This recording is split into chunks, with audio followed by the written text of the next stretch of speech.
If you're like me, you might be hesitant to join a guild in Ashes, especially so early on in development. You might not want to be locked into where you want to play, when you should play, and what your role should be, at least not at the start of the game. You might not even know what server you want to play on. Or maybe joining an elite Discord of 500 WoW players LARPing over what is essentially a tech demo scares you. I know, scares me too. For me personally, it's not that I don't want to join a guild eventually, but when the game releases, I want to find the right node first and scope things out. Then I want to learn the politics of nearby guilds, like who called who a slur in Discord, and then make my choice of what guild I want to be in. So I approached Alpha 2 with this kind of mentality. I wanted to see how viable the current content is without relying on a guild.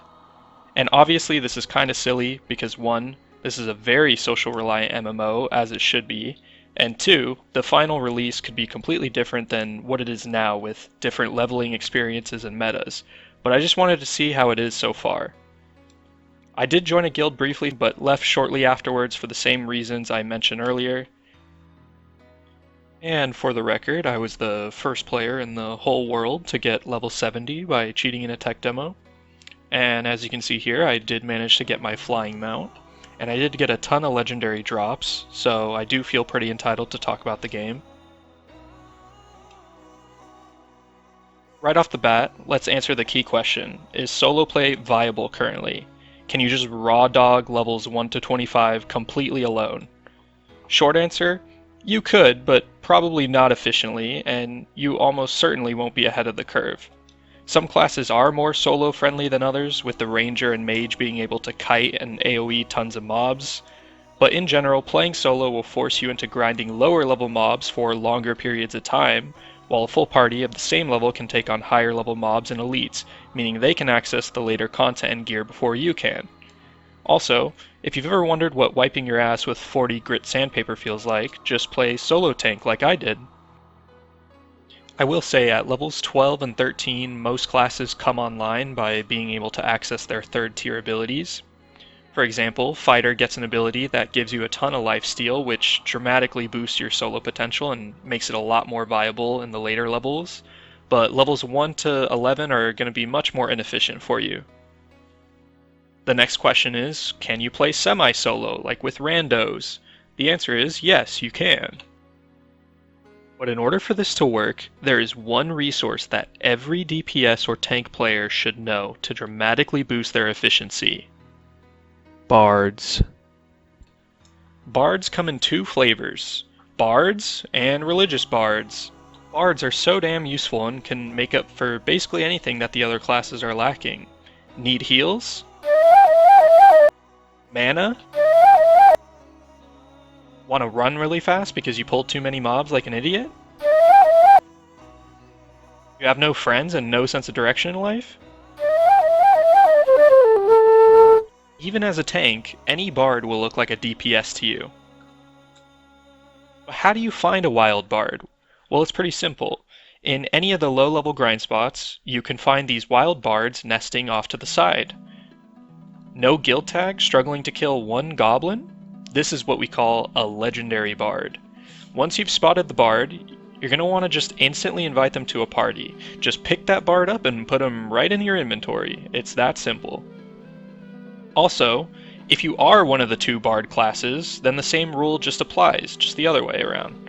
Just walk up to some solo DPS with an edgy name like Blade or Sephiroth and just start healing him. I swear, you will get a party invite 100% of the time. Now that you've secured your early game pet, you'll notice a significant spike in your efficiency. Remember to give your bard the occasional praise and even add them on Discord so you can store them for later. You can even begin adding some more DPS to your party. Just be careful they don't try to poach your bard. Basically, you're going to want to be extremely nice to every bard player you see, without making it obvious that we're trying to exploit them for our own personal gain. And if there are any bards watching this video, you look really nice today, and you can add me on one of the 7 links down in the description. By utilizing the bard method, I was able to get level 12 with 2 different classes, fighter and tank, in just 1 weekend of playing, and probably could have got even higher if I cared enough and didn't waste time dicking around. For good XP, you're going to want to focus on killing elites and doing POI events that pop up in your level region, as questing isn't as rewarding currently, although I do expect that to change. I've also added grind spots here that you can pause the video for a moment to study. Also, you're going to want to go to ashescodex.com so that you can decipher what these people are saying in the chat.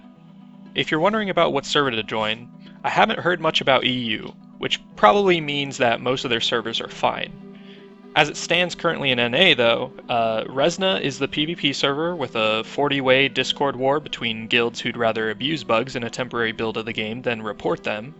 Vyra is a more casual server with a lot of content creators and role players. And Lineth is the server where Pirate Software, you know, the guy with the beautiful hair and the deep ASMR voice, and about 10,000 of his goons are going. So yeah, might as well just pick one. But my key advice for you solo players is play how you want to play. Find where you want to play first, get that bard, wait for that guild drama to unfold around you, and then consider your options with guilds. You can play just fine so far with randoms until then, and I expect questing in future builds will help as well.